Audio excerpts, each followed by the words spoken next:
or no, that's not how to play it.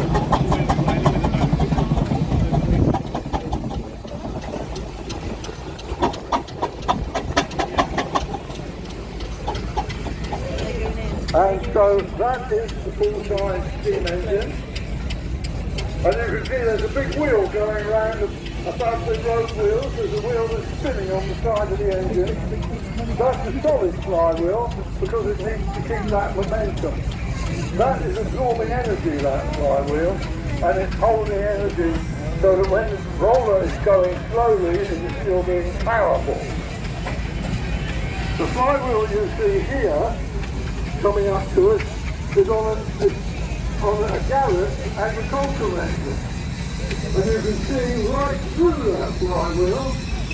I'm not going to put my finger in there because it's actually spoked, it's like a bicycle wheel.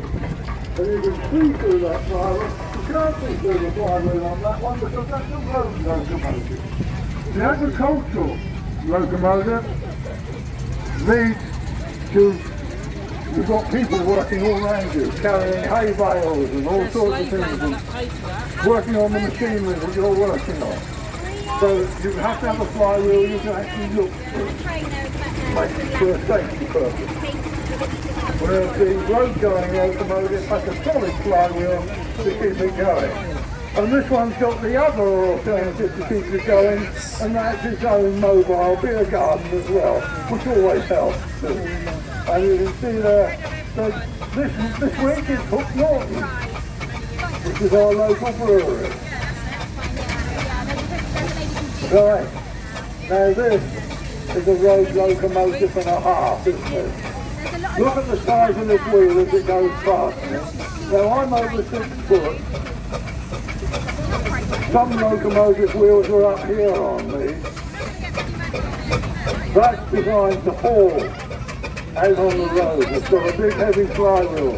That's keeping that energy. That's spinning round. That's working all the time. But that's what you'll see mirrored on all these little engines, and they are not toys, they are not models. They are miniature steam engines. And now we're seeing the full-size examples of what you've been looking at coming around the arena. Look at that beautiful example there. That is exactly what you would have found working on the field or alongside crops. Harvest time, this time of year, they'd be out there driving right the way through from thrashing machines to balers. All sorts of wonderful pieces of machinery. This is a typical road roller now. Aveling designed this one. The man who I spoke about earlier, who was really concerned about having to pull an engine onto site with a horse. He designed the self-propelled road engine. And you can see it's a road roller. It's not a light road roller, it's a heavy road roller. Aveling sent rollers all over the world. We started manufacturing down in Rochester and Kent.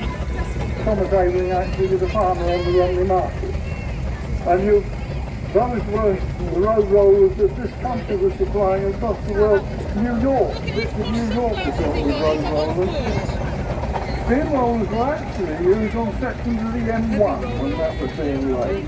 They were still in use then. But there is that is a big heavy road roller for crushing stone. Later on you didn't need to crush stones anymore because you put tarmac down. You needed a roller that would actually when the tarmac went down, the roller needed to flatten the tarmac without tearing it up again.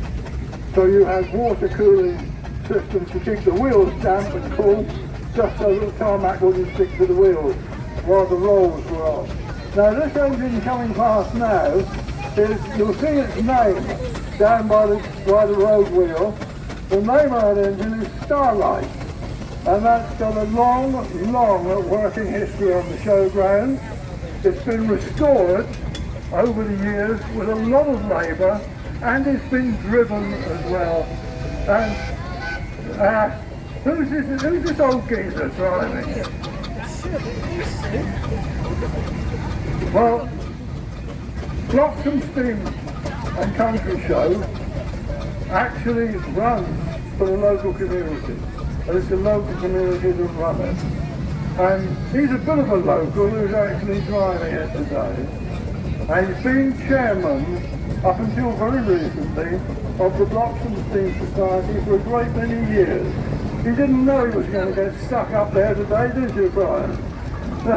Nothing to do with me, I didn't know either. There's been a conspiracy right across the showground. We've got Brian Wells up in the cab, in the cockpit there, in the hot seat, driving the engine today.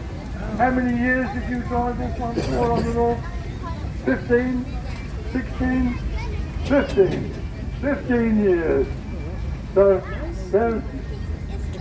there's a family history there with Brian, and it's his family that provides that beautiful showground organ over there, which played for the church service this morning. They should have been playing last night, but the weather prevented it a little bit. And of course, when it's too hot, you can't play those organs. They're made of wood and they go out of tune because the pipes do all sorts of funny things.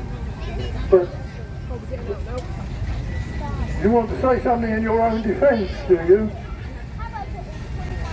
All I'd like to say is that I was responsible for this rally for quite a few years, but I couldn't have done it without the lady who's standing there, who is my wife. Oh. Thank you, everyone. That's all right, Brian. You'll get a tea tonight, man. You're all set.